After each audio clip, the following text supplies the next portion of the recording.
décidé de démissionner de mes fonctions de président de la République unie du Cameroun.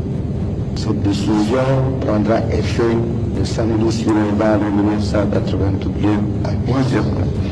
En cette circonstance capitale, je voudrais du fond du cœur remercier toutes celles et tous ceux qui, depuis bientôt 25 ans, m'ont accordé leur confiance et apporté leur aide dans l'accomplissement de nombreuses tâches à la tête de l'État. J'invite toutes les Camerounaises et tous les Camerounais à accorder sans réserve leur confiance et à apporter leur concours à mon successeur constitutionnel, M. Paul Biya. Il mérite la confiance de tous à l'intérieur et à l'extérieur.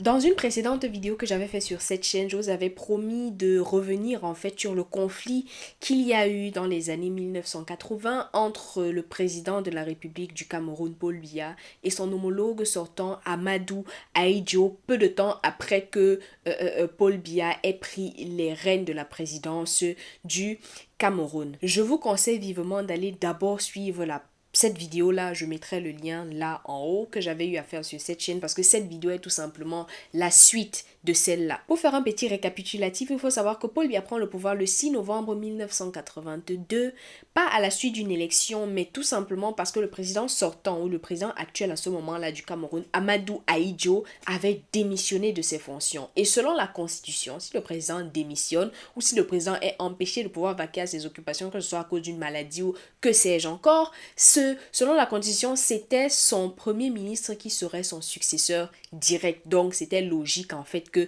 ce soit Paul Biya qui arrive à la tête de l'État camerounais, ce qui était d'ailleurs rare en Afrique à ce moment-là, parce que le seul président qu'il avait fait juste là, c'était le président du Sénégal, Sédar Senghor, et donc ça avait un peu étonné les gens de savoir que mais Amadou Ahidjo démissionne.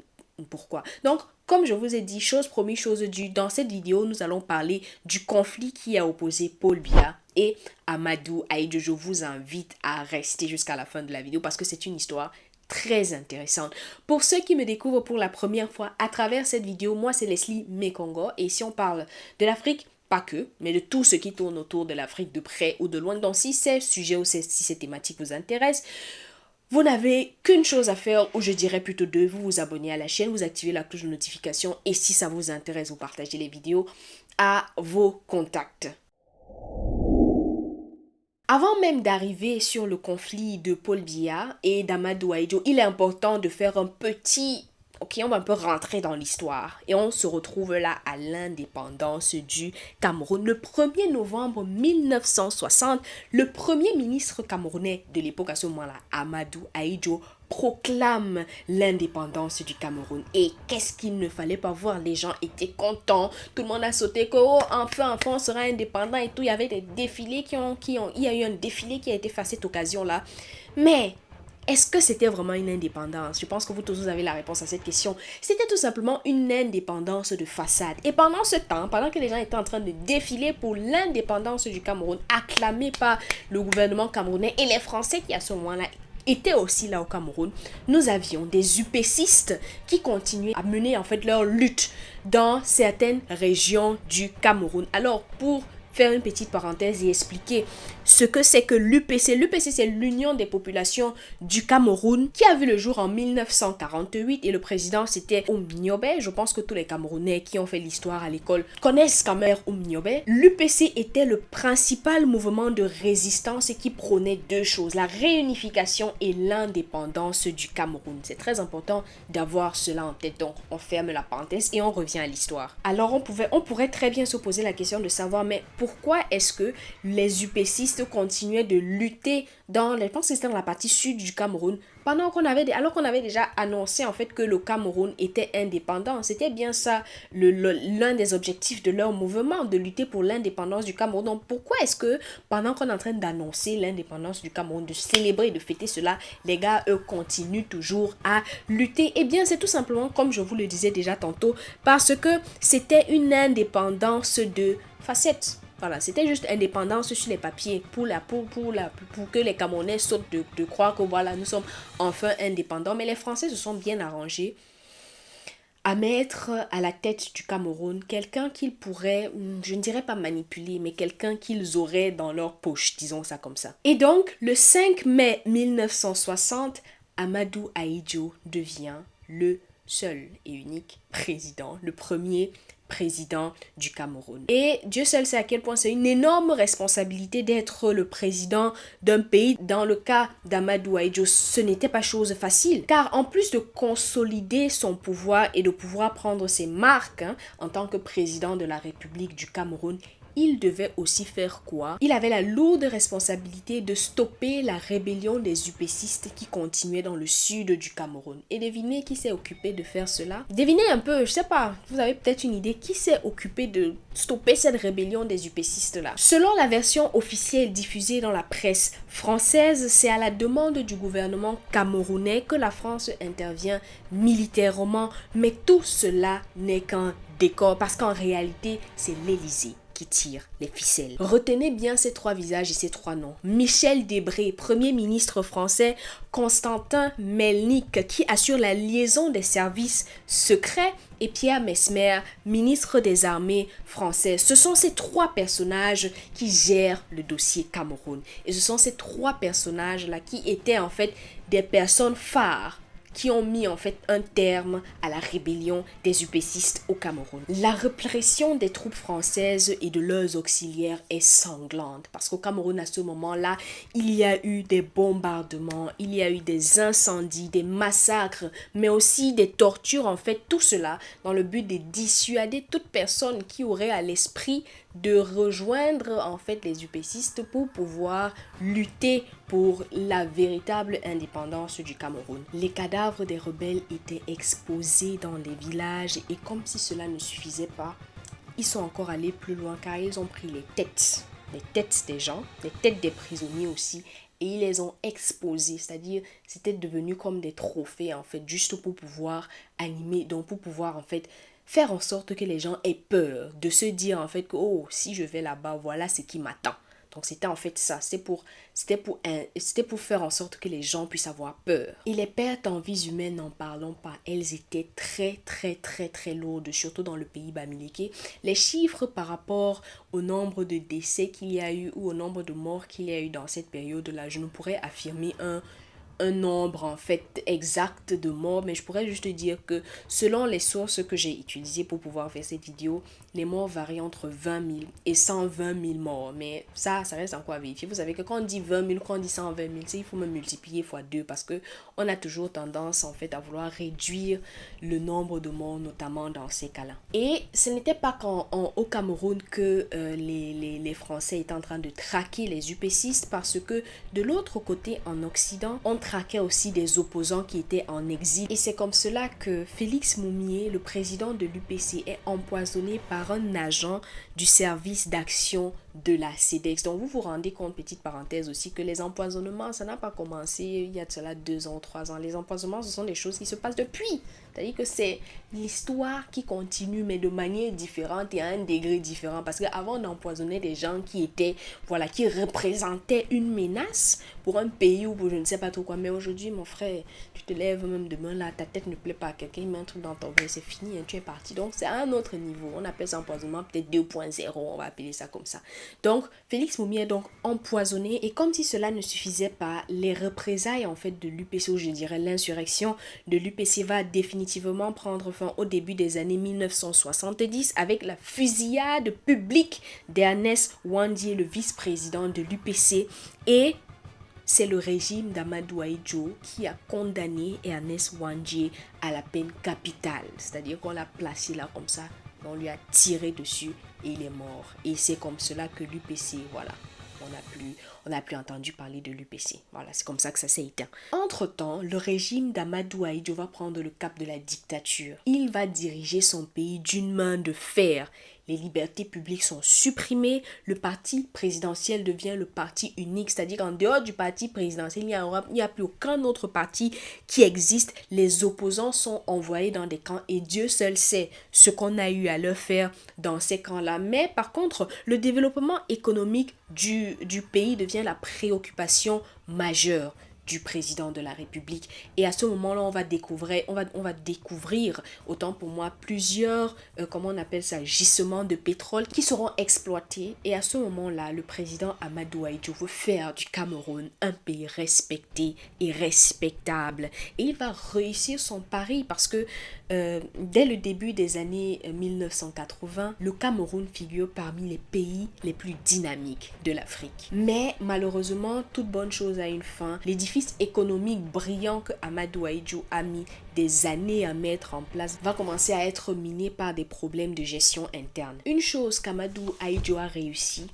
c'est de faire en sorte que 20 ans après les indépendances, son pays soit stabilisé et que son pays puisse être respecté et surtout à l'international. Quand tu parlais du Cameroun, mais tu parlais d'un pays en Afrique, un grand pays en Afrique. Dites-moi si je me trompe, je ne sais pas, peut-être je me trompe, mais quand tu parlais du Cameroun dans les années 1980, demandez à tous ceux-là qui sont nés à l'époque d'Ahidjo et qui ont vécu, je ne parle pas des gens qui sont nés en 1990 quand on ne parlait plus d'Ahidjo, mais demandez à ceux qui sont nés à l'époque d'Amadou Ahidjo à quoi est-ce que le Cameroun ressemblait. Ils vous diront, le Cameroun est un pays respecté et respectable à ce moment-là. Et pourquoi est-ce que je vous raconte tout cela? C'est pour que vous puissiez mieux comprendre en fait que la démission d'Amadou Ahidjo, ça a été la stupéfaction au Cameroun. On ne comprenait pas pourquoi est-ce que le soir du 4 novembre 1982, au journal du 20h,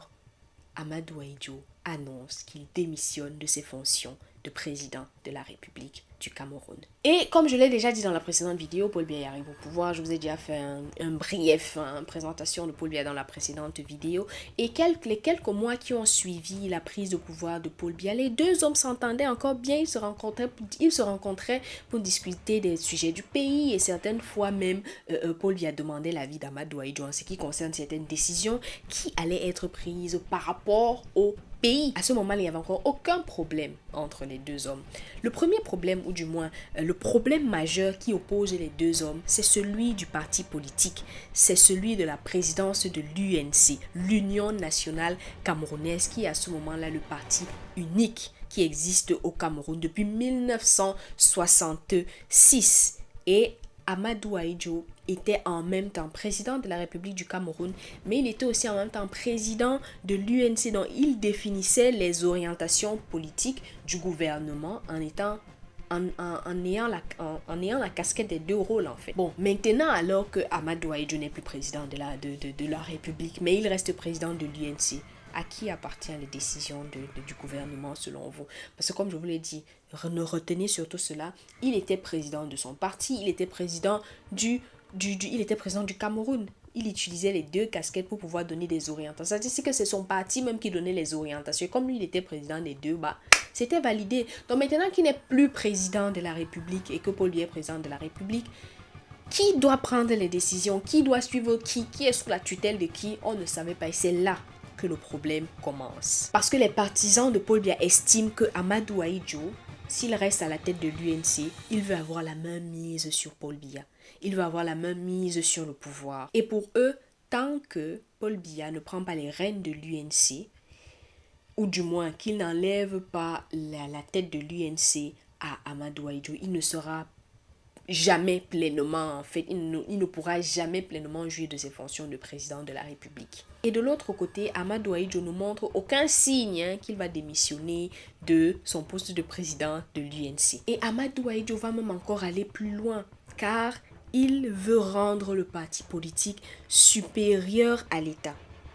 Et donc, en quelque sorte, mettre Paul Biya sous sa tutelle. Et là, on pourrait se poser la question de savoir pourquoi est-ce que Amadou Ahidjo, à ce moment-là, s'est comporté comme ça. Et il y a eu après cela une série d'événements qui ont fini par entraîner la rupture entre les deux hommes. Et on a aussi le remaniement ministériel du 28 juin, autant pour moi 1983, donc que j'ai déjà eu aussi à aborder dans la précédente vidéo. Je vous ai dit au début, allez regarder la vidéo avant de venir regarder celle-ci, je ne reviendrai pas dessus, mais Amadou Ahidjo va tenter de renverser le gouvernement en place en exigeant que tous les ministres, ça c'est encore autre chose, il va exiger que tous les ministres de la région du Nord Cameroun, région dont il est originaire, doivent démissionner de leurs fonctions.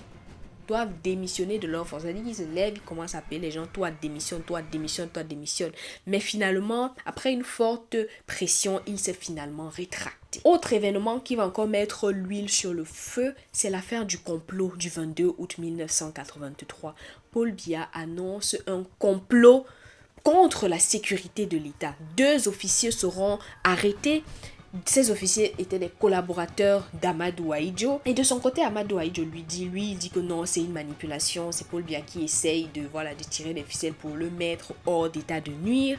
Et n'étant pas au Cameroun, parce qu'à ce moment-là, il était en France, depuis le mois de juillet de cette année-là, il déclare sur RFI un complot monté de toutes pièces par Paul Biya qui menace la paix et l'unité de la nation. Et peu de temps après, il annonce sa démission à la tête de l'UNC. Et il dit que cette décision qu'il a eu à prendre, en fait, c'était pour l'intérêt de son pays, car son pays était au bord d'une crise très grave. Y a-t-il eu réellement un complot pour assassiner Paul Biya?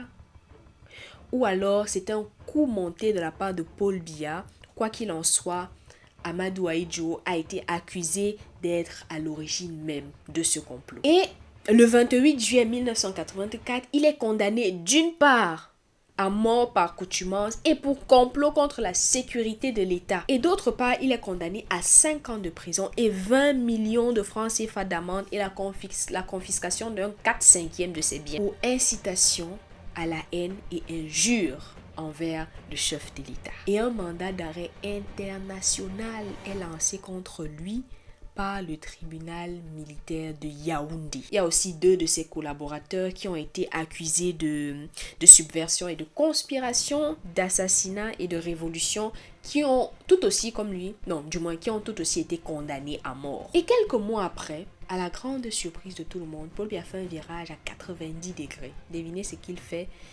Il commet les peines capitales en détention à vie. C'est-à-dire que non, là ce n'est plus la peine de mort, c'est que tu vas rester en prison toute ta vie. Et ça, en fait, personne n'a compris cela. Peut-être il a cédé à une pression internationale, je ne sais pas. Mais on n'a pas vu ça venir, en fait. Parce qu'il y a d'abord une accusation, les condamnations tombent et après on te change la condamnation. On te dit non, tu n'es plus condamné à mort, tu es maintenant condamné à la prison à vie. Donc, bref, on n'a pas compris cela. Car ça ne tient décision de la présidence, qu'est-ce que tu fais?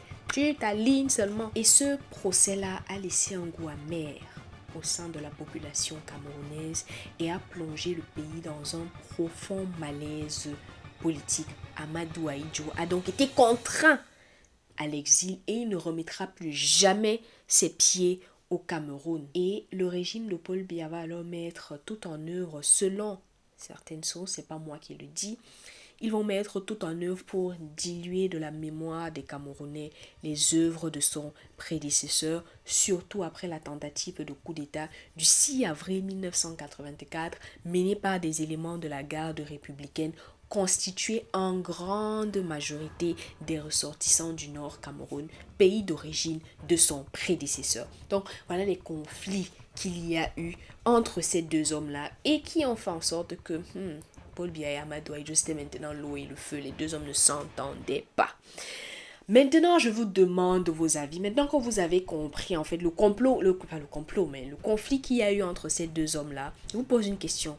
Amadou Ahidjo a-t-il vraiment commandité ce coup d'État? Nous ne le saurons peut-être jamais. Ne vous attendez pas là. Est-ce que moi je vous donne une réponse? Je n'en sais rien, je n'étais même pas encore né. Donc je ne pourrais vous répondre par une réponse claire, oui ou non. Je n'en sais rien. A-t-il vraiment démissionné volontairement? Ça aussi, je ne sais pas. Parce que selon certaines sources, on dit que non, il n'a pas démissionné de lui-même. C'était un coup d'État. Non, un coup d'État, on appelle ça quoi? Un coup d'État médical. C'est la France qui lui a demandé. Bref, autant de rumeurs qui sont sorties. Tantôt on dit qu'il avait le diabète, tantôt on dit qu'il avait le cancer. C'est réellement pour ça qu'il avait